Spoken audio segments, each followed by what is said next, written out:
Hello, my name is Amarjot Singh and I'm ICCRC consultant based in Edmonton, Alberta. And today I want to talk to you, many people, especially in express entry applicants, about police clearance certificate and especially if they have some kind of crime that can impact their applications for permanent residence. Let me just locate myself here first, and yeah, now it's better.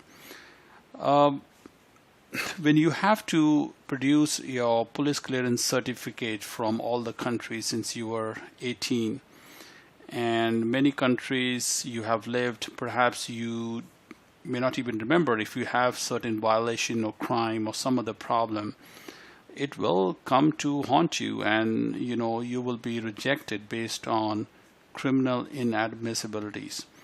What I'm showing you on the screen is a basic summary, but of course you have to go to immigration lawyer or definitely starting with your own lawyer to find out what those charges are if you have those charges in your background. Under Canada's immigration law, if you have committed or been convicted of a crime, you may not be allowed into Canada. In other words, you are criminally inadmissible. Nice words, simple words. There could be a lot of crimes. Just an example, minor and serious crime. Theft. If you have stolen something, maybe you don't remember, you shoplifting, you picked up something from a shop in a store, and then you were caught and it's on your record, that will come to haunt you. Assault, you have, assault, manslaughter, somebody dies. Dangerous driving, driving under influence of drugs or alcohol, possession of trafficking drugs, controlled substance. There's a long list of criminal offenses, and I can show you what those offenses are, but right now this is not the purpose to show you the list of all offenses. You can go to Google and type Canada's criminal code, and then look at long list of especially indictable offenses, and you'll get an idea. But what we want to do is, at a basic level, just sensitize you to what other things Canada is looking for, and if anything, something can be done if there's any crime. Uh, the language is very clear. It's right on the website. Depending on the crime, how long ago it was, and how you behaved since, you may still be allowed to come to Canada if you can convince immigration officer that you meet the legal terms to be deemed rehabilitated. In plain English, you are a good man now, a good applicant now, and there's nothing else beyond that crime. So that crime is long time ago, and now you are clear. So that's called deemed rehabilitated. Or if enough time has not passed, then you can apply for rehabilitation. Number three, you could apply for record suspension, which is for people who have some crime within Canada, so they can apply for suspension of their record. You have to have a certain waiting time, and then you can apply.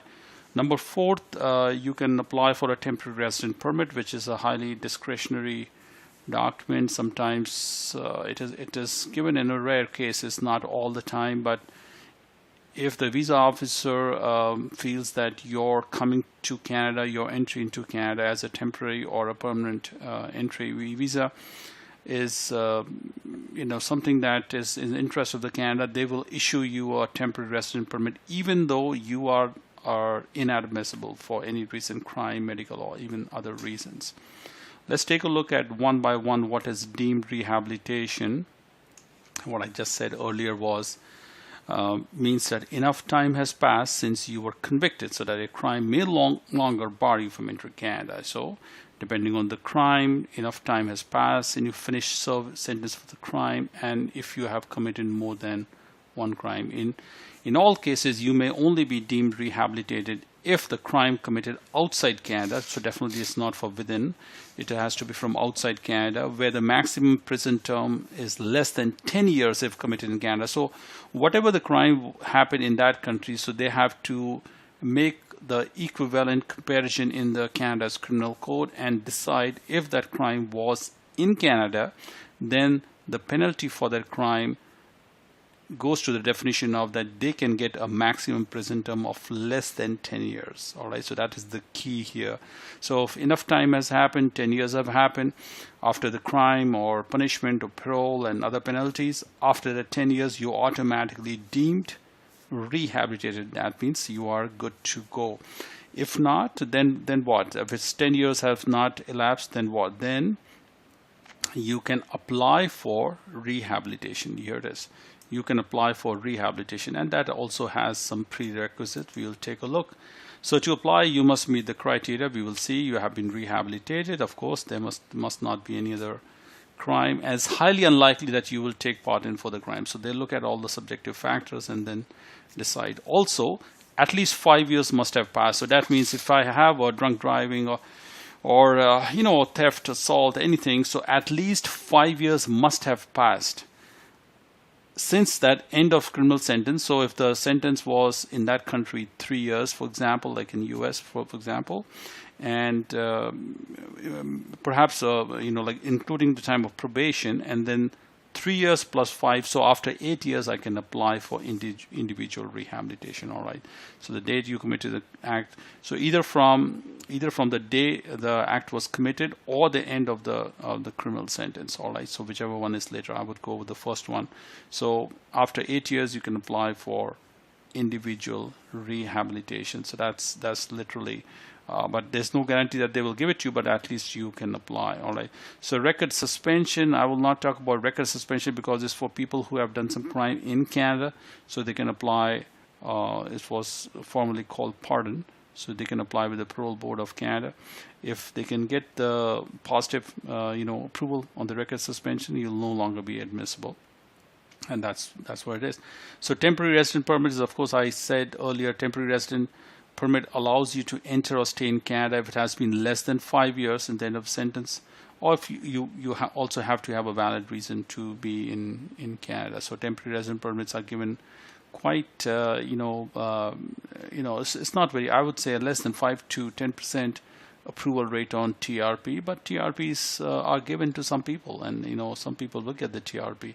Let's take a look at some of the criminal code comparison on what kind of crimes are, you know, you're looking at. For example, one of the quite common, not common, I think one of the quite frequently referred to me about the crime is somebody who was driving a car. I recently had a case where somebody was in US and they were drunk driving and driving under alcohol, especially with over 0.08 concentration of alcohol. Here it is.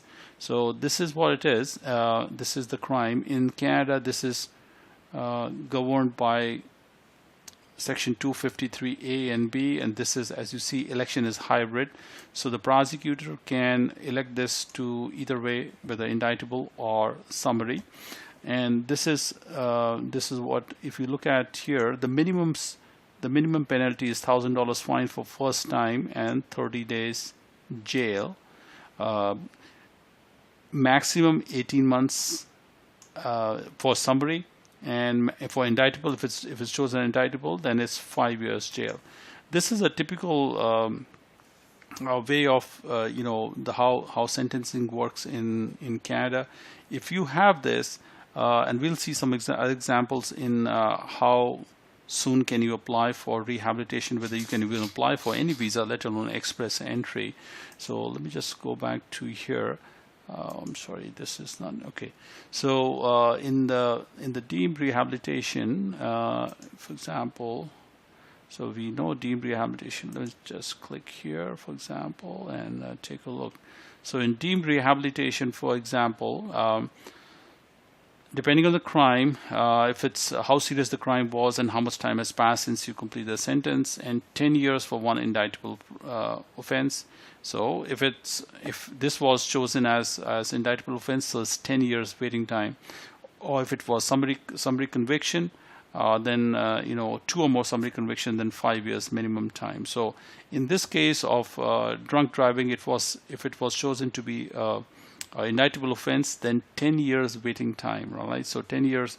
So you cannot apply for express entry unless 10 years have passed from the last day of whatever the penalty was, or what if there was a probation. So take a look at. Let me show you some things here.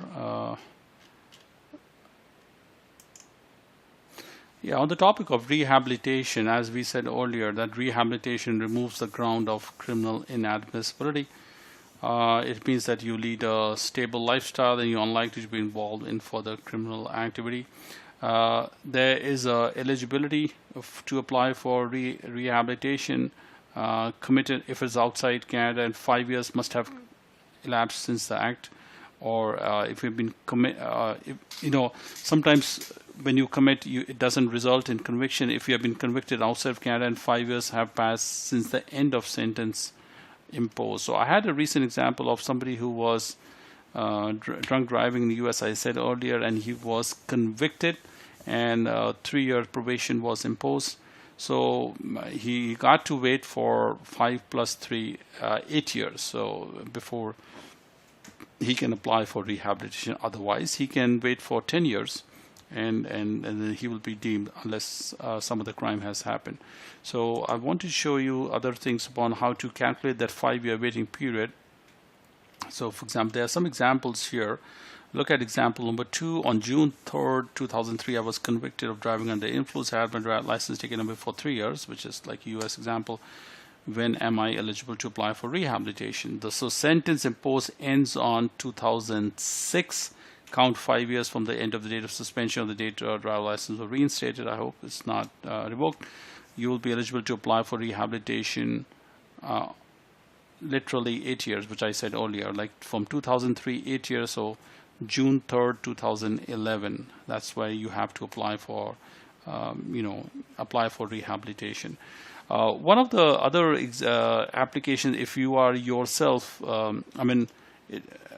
first of all, if you want to come to Canada before, if you already have a tourist visa or some other temporary, if you are coming without the approval of rehabilitation, you will be blocked or definitely interviewed on the airport, and they may block your entry right there. So it's important that you clear your entry in advance before you come in. One of the applications that you can do is, I'll show you on the screen. This is an application that you can file in advance, application for rehabilitation for persons, and there's a little checklist and all those things here. Basically, this application gets your information in front of the visa officer in advance before you are filing for express entry or other maybe study permit or work permit, so that they can determine and whether you can be cleared to go or not. And I'll show you this application, and let me just first of all, there's something here. Maybe I should open this. Let me show you the real application, and I wanted to show you what you have to print here. So this is the application, and what you do is you fill this application and then click on number 2 for information only. Okay, I think this is, let me just close this. Yeah, for information only, and this way, the visa officers can determine and tell you conclusively whether you are eligible to enter Canada or not. So instead of doing express entry and then waiting for to see if the application is approved and maybe rejected at the last moment, I think it's a waste of your application money and not including the time and energy that you put into it. So fill this application, put a for information only, and then of course they will ask you a lot of questions on, what were the offenses, when, everything, and you better have all your records attached and everything, on a separate sheet of paper, explain everything.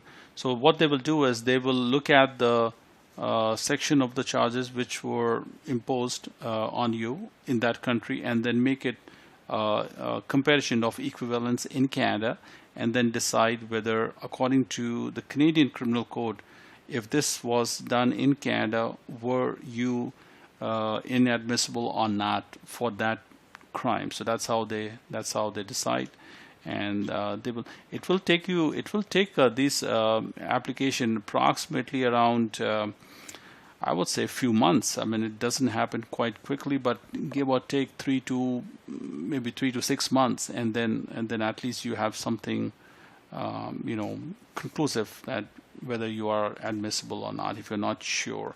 But that's what it is. I mean, if you have some crime, so I think this application should be done in advance before you file any other application, especially express entry. So that's all I had to let you know. And if you have any questions, or if you have a certain situation in your background, you're always welcome to send me an email. All right. Thank you very much for your time.